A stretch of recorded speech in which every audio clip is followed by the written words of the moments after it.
How do atheists deal with the problem of evil?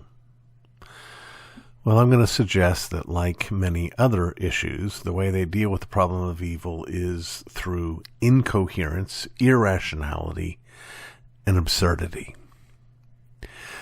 It's a common trope among atheists to try to trip up Christians with our challenge with evil, and I acknowledge that we do have a challenge with evil. How do we understand that evil came into this world? One of the ways, and we've talked about this in the past, that this is presented is that the postulate is affirmed that if God is good, and if God is good and all-powerful, there can be no evil, because if he was all good, he would want there to be no evil. If he wants there to be no evil and can't stop it, he's not all-powerful. If he doesn't want there to not be evil, then he's not all good. Well, I've dealt with that in the past on an Ask RC, and it's not my focus here today, but rather to point out that the atheist has an even bigger problem. The atheist has no reason to label one thing evil and another good. The atheist is the one who argues that the only things that exist are the material world. It's an is world, and the reality is you can't get from is to ought. That's why many of them, much of the time, embrace and affirm a relativistic ethic. There is no objective right and wrong. There's only different people's preferences. The trouble is, there are preferences that very few people like. And sometimes they'll go that, well, it's just common sense. Mass murder is wrong. Everyone knows that. Well, no, everyone doesn't know that. I can think of a number of people who don't know that it's wrong. We call them mass murderers. Stalin didn't know it was wrong. Hitler didn't know it was wrong. In fact, they thought it was right.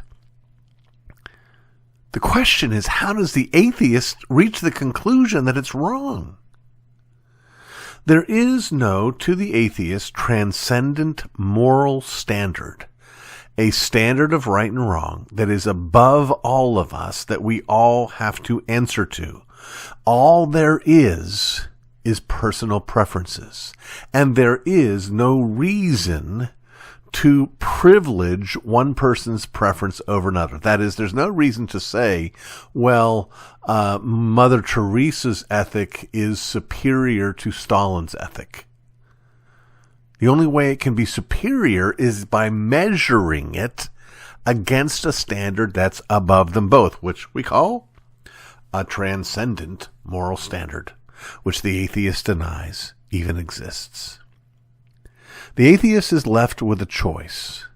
Either the atheist must affirm that there truly is no right and wrong, and that every bit of what we would conceive of injustice, every racist, every polluter, every destroyer of the environment, every killer, every child molester, every single person in this world that does whatever it is they do, there's no reason to say that it's objectively wrong. Or the other option is recognizing, and by the way, that horror over those things is grounded in the image of God. They can affirm that it is wrong, and thus affirm a transcendent moral standard. But you can't have a transcendent moral standard without a transcendent moral standard giver. Now, Richard Dawkins has been confronted with this kind of reasoning before, and his response has been to say, well, I help little old ladies cross the street, which is a complete deflection from the issue. I'm not saying that the atheist problem with evil is that atheists are really evil. What I'm saying instead is the atheist has no reason inside their own worldview to reach the conclusion that helping ladies across the street is a better thing than mugging them. They embrace atheism for the very reason of escaping the transcendent moral standard. But when they receive injustice, or they see those they love receive injustice, all of a sudden they want it back. Don't let them